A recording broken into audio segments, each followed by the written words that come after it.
Llegó esta notebook Dell y vamos a verificar qué problema tenemos aquí. Se puede observar soporte de bisagras quebrado. Bueno, vamos a proceder a desmontar. Ya en breve les muestro qué encontramos.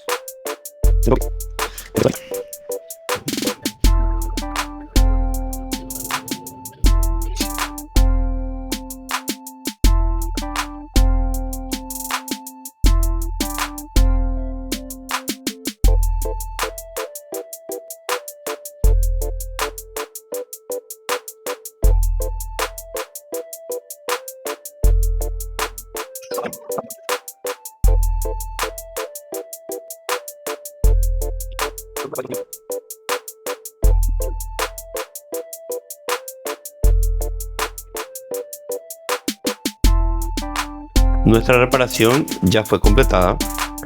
Ahora lo que van a ver en pantalla es el ensamble del equipo y el mantenimiento completo. Limpieza general de la refrigeración, cambio de pasta térmica.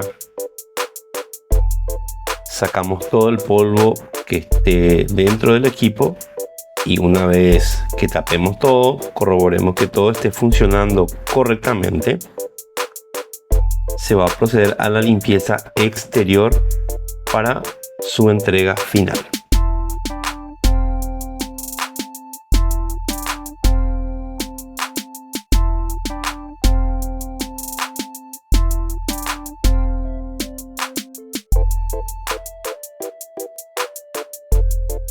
¿Te gusta nuestro contenido?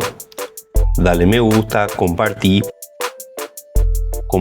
para que más personas se enteren de nuestros servicios.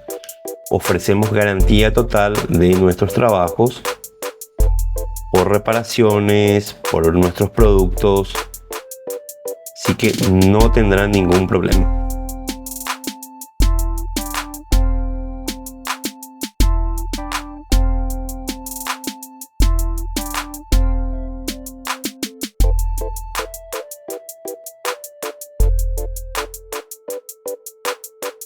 Este es el nivel de detalle que lleva la nota.